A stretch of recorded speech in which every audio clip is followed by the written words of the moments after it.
Europa লিগেরও সেমিফাইনালের second leg রয়েছে আজকে, যেখানে হচ্ছে গিয়ে অল ইংলিশ ফাইনালের একটা হাতছানিও রয়েছে এবারে ইউরোপা লিগে। বোদো ভার্সেস টটেনহাম, বোদোর মাঠে খেলা, টটেনহাম 3-1 গোলে এগিয়ে রয়েছিল প্রথম লেগটা, এবং ম্যানচেস্টার ইউনাইটেড তারা তো বিলবাওয়ের মাঠ থেকে অলমোস্ট ডান এন্ড ডাস্টেড করে এসেছে।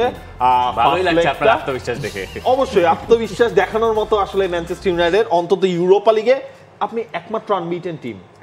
আপনাকে কথা দিয়ে দিলাম না, যেটা হচ্ছে কি সত্য সেটা তো আসলে বলতে হবে। When you are watching a Manchester United match, confidence is the last thing you'd have because anything can happen.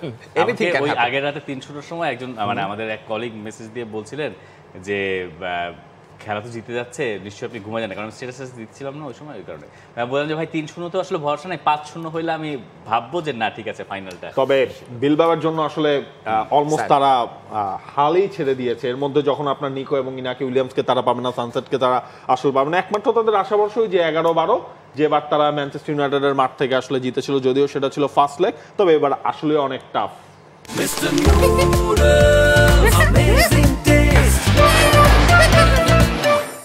Tough বটে, এবং আমরিমো বলছেন যে কিরকম ম্যানচেস্টার ইউনাইটেডকে দেখা যাবে তিনি সেটা জানেন না কনফিডেন্স লেভেল থেকে, কারণ কাদের সঙ্গে হারলো ব্লাস্ট দলটা না ব্রেন্টফোর্ডের সাথে 4-3 গোলে হার গেছে। সো দেখুন ম্যাচে কোন দিক মোড় নিবে সেটার আখ্যান আমরা নিয়ন্ত্রণ করতে পারবো না।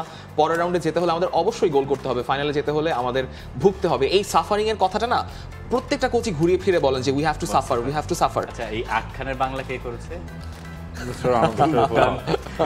দুর্দান্ত অনুবাদ ভাই, আমি আমার জীবনে কোনোদিন খেলার খবর পড়তে এসে আখ্যান পড়ি নাই।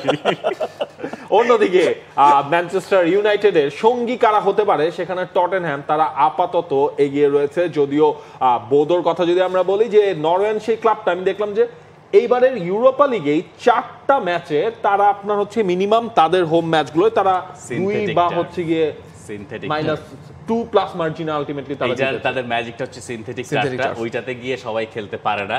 তো আজকে ওই একটা সুযোগ, মানে টটেনহ্যাম আমার মনে হয় ফাইনালে চলে যাবে, এটা যত যাই হোক না কেন, কিন্তু ওইটা হচ্ছে তাদের একদম মিনিমাম ভরসা যে এই সিনথেটিক টার্ফে গিয়ে টটেনহ্যামকে নিজেদের খেলা থেকে বিরত রাখা। ইনফ্যাক্ট ফার্স্ট লেগে যাদের পায়নি তারাও তো আসলে আলটিমেটলি ফিরছে আজকের ম্যাচটা, 3জন ফিরছেন এবং টটেনহ্যামের ফাইনালে যাওয়ার চান্স অনেকটুকুই আছে। কিন্তু এর মাঝখানে আর্সেন ওয়েঙ্গার একটা কথা বলেছেন, সেই কথাটা আবার খুব গায়ে লেগেছে, বা আনস পোস্তেকোগলু সেটা নিয়ে আবার পোস্তেকোগলু বলছেন এরকম আমি কখনো শুনিনি যে ইউরোপা লিগ জিতলে ইউরোপা লিগই খেলতে হবে। স্পার্স আসলে মানুষের মাথা খারাপ করে দেয়, এমনটা হয় আসলে।